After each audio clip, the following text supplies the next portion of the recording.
Fala pessoal, espero que todos estejam bem. Vamos dar sequência aqui nas nossas aulas de dentística.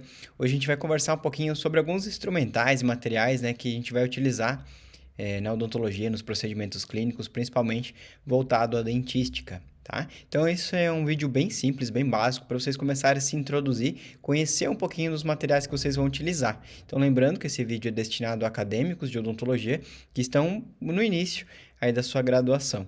Tá joia? Então, sem mais delongas, vamos nessa. Bom, pessoal, desculpa qualquer barulho de carro, eu tô sem o microfone de lapela aqui hoje, mas é o seguinte, vamos iniciar aqui, fazer um vídeo rápido, objetivo e prático para vocês conhecerem, né, os principais instrumentos, né, da odontologia que você vai estar utilizando para ter esse primeiro contato e até fazer a compra, né? Galera, esse é o espelho clínico, ele vai estar em todo o procedimento que você for fazer, ele serve para tudo, para diagnóstico, para avaliar restaurações, enfim, para tudo que você for fazer em boca, né? Porque ele nos fornece uma visão indireta, também junto com o refletor, quando a luz bate nele, ele acaba jogando a luz para a região que você quer observar também, então ele ajuda até na iluminação da boca, então o espelhinho está sempre com a gente, tá? O espelho ele consiste na presença de um cabo e também na ponta que realmente tem um espelho, que ela pode rosquear, dependendo do modelo, você consegue substituir esse espelho quando ele já está riscado ou precisa fazer a troca, né? O que eu vou orientar vocês, quando vocês forem fazer a compra, peguem sempre um espelho que tenha um plano, ó, primeiro plano, tá vendo? Tá escrito aqui atrás, o primeiro plano, certo? Ou front surface também pode estar escrito isso. É o espelho número 5. Por quê? A gente tem espelhos de plano único e dois planos. Como assim, Luiz? Olha só, aqui eu vou pegar para vocês um espelhinho clínico. Eu vou encostar aqui uma sonda, que a gente vai conversar sobre ela. Observe o seguinte, ó. Tá vendo que eu encosto aqui a sonda e a ponta da imagem, ó, a ponta da sonda, ela não toca na pontinha da imagem refletida lá no espelho, ó. Cria como se fosse um espacinho entre a sonda e o espelho, certo? Agora, se eu pegar o outro espelho, que é um plano único, olha só, eu encosto, ó, a pontinha encosta diretamente na imagem refletida. O que isso é importante? Faz com que não tenha uma dupla visão. Aqui a gente consegue ter uma visão bem nítida e bem limpa da boca, tá? O outro espelho, galera, eu recomendo vocês não comprarem de jeito nenhum. É horrível, ele é um pouco mais barato, mas é horrível, ele dá uma dupla visão, atrapalha bastante para poder fazer a visualização dos procedimentos em boca, tá?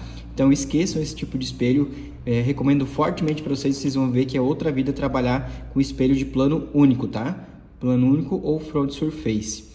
Aproveitando o gancho, aqui a gente tem, fazendo parte do nosso jogo clínico, né? Que é o joguinho que você sempre vai ter com você, tá? O jogo clínico. Isso aqui é uma sonda exploradora. Ela tem duas pontas ativas, tá? Uma aqui com uma inclinação. Ela vai servir para você fazer também a pesquisa de cavitações nos dentes, né? Fazer a remoção de qualquer coisa que possa estar eventualmente sobre os dentes, né? Enfim, serve para todo tipo de procedimento ali, a gente colocar, retirar materiais e fazer a exploração da cavidade bucal, tá? Bem fundamental você sempre ter junto em todos os atendimentos. E além disso, sempre importante também você ter uma pinça clínica, tá? A pinça também é importante se observar se as pontinhas dela estão bem juntas, com o tempo ela vai ficando aberta e fica difícil para fazer a apreensão de alguns objetos, né? Mas ela vai também estar sempre com você para levar objetos à boca, retirar, certo? Inserir algodão, enfim, também é um dos instrumentos que a gente vai ter o tempo todo conosco, né? Na nossa rotina clínica, tá? Então você sempre vai ter uma pinça para estar utilizando junto.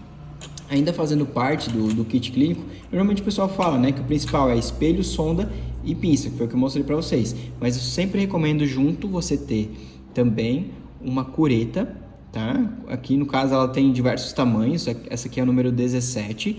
O que muda? O tamanho dessa pontinha ativa aqui, ó, tá vendo? Que tem como se fosse uma colherzinha na ponta mesmo, ó. Tá? Isso aqui serve quando a gente faz abertura de uma cavidade, que tem uma lesão de cárie, que a gente não quer expor o nervo, ela auxilia para a gente fazer a remoção da cárie sem o uso de instrumentos motorizados, né, rotatórios. Então você pode utilizar essa cureta aqui como coadjuvante ali na remoção de tecido de cárie, tá bom? Então ela vai ter diversos tamanhos aí, Eu normalmente uso a 17 como um coringa, que ela serve para praticamente tudo. Claro, tem situações que você vai precisar de uma pontinha um pouquinho menor, ou às vezes uma ponta maior pode te auxiliar também, tá? E ainda fazendo parte, vou colocar aqui o que eu considero o kit clínico ideal, tá? E ainda fazendo parte desse kit clínico, uma sonda exploradora, perdão, uma sonda milimetrada, tá? Essa sonda milimetrada, ela é parecida com a sonda exploradora, porém agora vocês vão ver o seguinte, ó. A pontinha dela, ela possui aqui, ó, alguns risquinhos, tá? Cada risquinho desse vai 1 milímetro. Nessa partezinha preta aqui vai 2 milímetros, tá? Mas aqui a gente faz a medição para a gente verificar a profundidade do sulco gengival, se tem bolsa causada por lesão de doença periodontal ou não, tá? E também ela vai servir para diagnóstico de procedimentos para aumentar a coroa clínica dos dentes, tá? Então, bem interessante você sempre ter junto aqui uma sonda milimetrada. Eu utilizo em restaurações também para aferir a profundidade da cavidade e assim eu tenho um controle dos incrementos de resina composta que eu vou colocando, tá? Então, sempre importante vocês sempre terem um kitzinho montado como esse meu, ó. Uma sonda milimetrada, uma cureta de dentina, uma sonda exploradora, uma pinça clínica e também um espelho clínico de plano único, certo? Esse seria o kit clínico ideal para você ter em todos os procedimentos. Pessoal, outro instrumento que é bem interessante você ter é a pinça Miller, tá? A pinça Miller, ó, a gente vai utilizar ela justamente para pegar um papel carbono, um papel articulado, ó. Ela vai apreender esse papel, você pode, dependendo do que você quer, às vezes você corta um pedaço maior do papel, né? Que ela vai, uma tira inteira, de repente, que ela vai aprender toda. Mas isso aqui serve para a gente fazer a checagem da oclusão do paciente, da mordida, ver os toques, né? Então, com esse posicionamento, o paciente vai ocluir aqui, vai morder, né? Você vira aqui o papel para onde você quer, né? Ele vai morder aqui, você consegue colocar afastando da bochecha, né? Então, é bem interessante utilizar a pinça Miller para fazer a checagem dos contatos oclusais, tá? Bom, você vai precisar também das espátulas de resina, tá? Você não precisa ter exatamente aquelas espátulas caras. Você pode utilizar espátulas simples, da Millennium, por exemplo, outras marcas também. Mas o interessante é você se atentar nos formatos das espátulas, tá? Aqui tem uma repetida, mas com um kit como esse, por exemplo, você já consegue resolver todos os seus casos de restauração. O que é interessante você pensar quando for comprar um kit de espátulas? Que você tenha pelo menos uma pontinha aqui esférica para fazer a acomodação da resina e uma ponta cilíndrica, ajuda muito, tá? Aí vai ter de diversos tamanhos e tipos, certo? O que seria legal também? Você tem uma espátula um pouco mais achatada a ponta e no caso aqui, ó, ela é mais flexível, muito boa para espalhar resina, para fazer uma faceta, por exemplo. Aqui vocês vão ver que tem a minha logo, tá, pessoal? Mas é porque eu utilizo esses kits que eu tenho próprio para os meus cursos, tá? E aqui, no caso, tem uma ponta mais rígida, ó. Ela não é nada flexível, ela é bem dura essa ponta. Também serve para algumas situações, para o acomodamento da resina, compressão da resina composta. Aqui essa espátula Coringa, que ela é sensacional, ó, ela tem uma curvinha na sua ponta e ela é extremamente fina, a ponta. Então, para acomodar a resina nas proximais, ela é sensacional, tá? Eu utilizo muito. E também é interessante você ter uma espátula que tenha uma ponta extremamente fina para você fazer os sulcos de desenvolvimento nos dentes anteriores ou os sulcos oclusais nos dentes posteriores, também podendo ter uma pontinha um pouquinho mais grossa, tá? O meu dedo até ficou um pouquinho roxo aqui por causa do carbono. Enfim, se você ter esses tipos de formato aqui nas espátulas, pode ser às vezes uma espátula com duas bolinhas, uma menor e uma maior, uma espátula com 2 cilindros, um maior e um menor. Vai servir demais para você resolver todos os seus casos, tá? Interessante que vocês peguem esses detalhes no formato das espátulas, certo? Bom, fora isso, também recomendo para vocês terem um pincel para trabalhar nas suas restaurações, tá? Não precisa ser um pincel caro como esse, pode ser um pincel de papelaria. Eu indicaria para vocês o Ceramic, vai servir muito bem. No meu caso aqui eu tô com um pincel excelente da Tokuyama, tá, pessoal? Número 24, ele tem uma pontinha aqui que tá quase na hora de eu já substituir. Uma pontinha pra gente acomodar a resina composta, alisar, e uma pontinha aqui mais fina, tá? Eu também compro um pincel mais simples da papelaria, até vamos ver se tem a marca aqui, ó. Quem quiser ver o nome desse. Esse é da Cota até. Mas você pode comprar um pincel de papelaria bem simples, barato, que tem uma pontinha fina, ó. Eu gosto muito para fazer sulcos na oclusal ou fazer algumas texturas nas facetas de resina anterior, tá? Então, assim, é interessante você ter um pincel com a ponta extremamente fina. Eu compro esse mais barato para poder entortar a ponta e eu ter acesso às regiões de posteriores, né? E também tem esse pincel aqui que é excelente para trabalhar, mas pode ser um pincel mais simples, porém você vai ter que comprar com mais frequência. A durabilidade desse pincel aqui é muito boa, tá? Quando a gente for pensar em polimento, a gente pode estar utilizando, no caso, eu gosto muito, tem vários tipos, tá, de polidores, tá, pessoal? Vocês vão ver que tem formato de taça, ponta, chama e espiral. Eu acho que o espiral, para quem está começando, é um coringa, tá? Eu utilizo muito as pontas da American Burst. Aqui também a gente tem um kit simples por conta dos nossos cursos, tá? Eu acho que são pontas extremamente boas, confiáveis e duradouras, se você utilizar com cuidado. Então aqui a gente tem uma granulação média, tá? E uma granulação fina que vai dar um brilho, né? Essa aqui a marrom no caso vai alisar e a verde ela vai dar o brilho, polimento. E aqui uma escovinha de polimento que associada com uma pasta levanta ainda mais o brilho da restauração. Então assim, é um polidor coringa que vai servir tanto para uma faceta quanto para um dente posterior também, tá? Mas em algumas situações é interessante você ter outras opções em formato de taça, formato de chama, que eu também recomendaria da American Burst, porque os produtos deles são muito bons, tá? Pontas também, pontas diamantadas, né? Pontas de desgaste ou as broquinhas, como todo mundo está acostumado a falar, né? Aqui no caso, pessoal, eu tenho também um kit coringa, digamos assim, com eles, que são as principais brocas aí que a gente acaba utilizando, tá? Quem quiser ver aqui as referências, né? Que vai te servir para muita coisa, mas claro, se você está na faculdade, provavelmente os professores vão te orientar em relação a algumas brocas, porém com essas daqui você consegue resolver praticamente tudo, tá? O que é uma broca de haste longa? Essa aqui, por exemplo, ela é uma broca de alta rotação, uma ponta diamantada, né?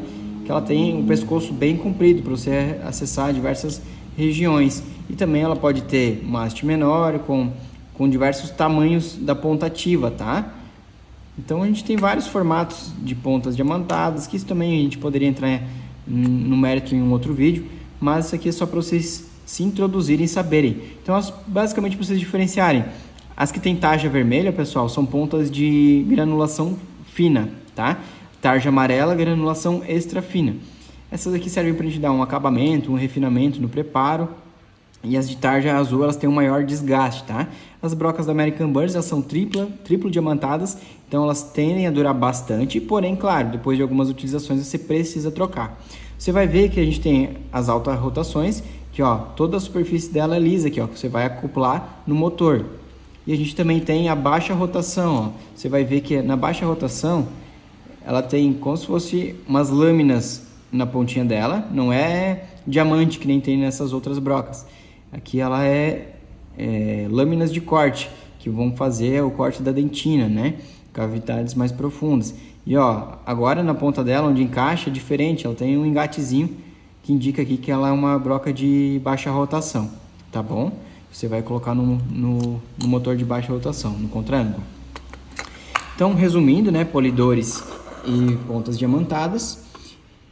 E aí você também pode ter para profilaxia, para fazer a limpeza dos procedimentos, né? Fazer a limpeza bucal, no caso, a escova de Robinson, né? E a taça de borracha. Essa tacinha, pessoal, vocês vão observar aqui, ó, tem umas espirais, ela serve para superfícies lisas, né? Então você vai acomodar, ela vai girar ali com a pasta em superfícies lisas, vestibular, lingual, palatina, certo? E a escovinha de Robinson, ela tem fina, tem mais grossa. Enfim, eu gosto muito da mais macia, tá, pessoal? Você vai utilizar ela também, então, na superfície oclusal ou incisal dos dentes, tá? E essa aqui, por todas as suas superfícies lisas dos dentes, beleza? A gente pode fazer uma outra aula só disso, tá? Mas aqui a gente tem um perfurador de Ainsworth, eu acho que é assim que pronuncia, tá? Que você vai utilizar para fazer a perfuração do dique de borracha para isolamento absoluto, né? Que ele tem diversos furinhos com tamanhos diferentes, cada um tem uma indicação, tá? O furo maior seria para grampos, dentes que vão receber o grampo do isolamento.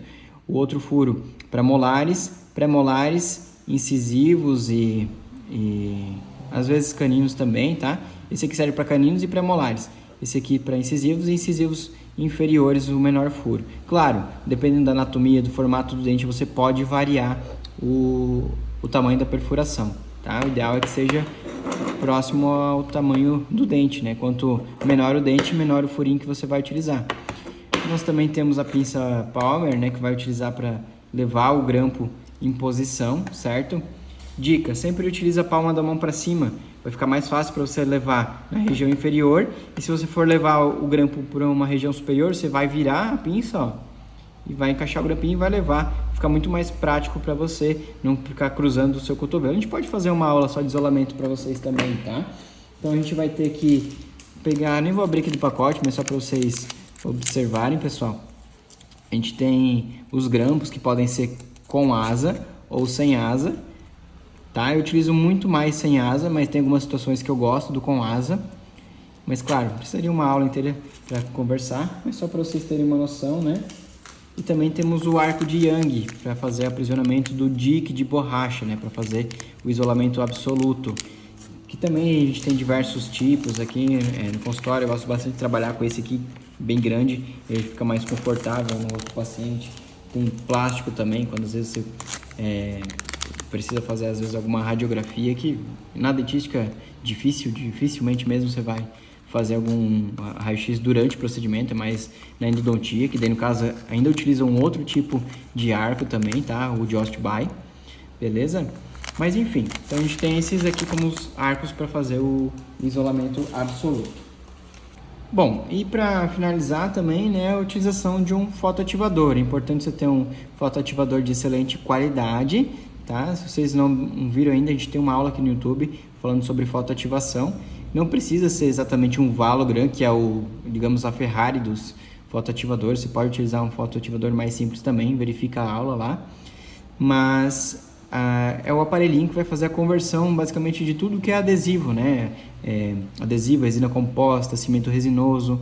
Então ele vai transformar o que é uma massa em algo duro, sendo, como que eu posso falar para vocês? Falando de forma bem superficial para quem está iniciando agora a começar a entender, né? Mas enfim, é a conversão dos monômeros em polímeros, né? Então ele vai fazer a conversão de todo o material para que ele possa ter as melhores propriedades, e tanto de carga quanto de polimento também. Tá bom, galera? Então isso aqui é um resumão bem básico dos principais instrumentais aí que você vai utilizar no dia a dia clínico na dentística. Beleza?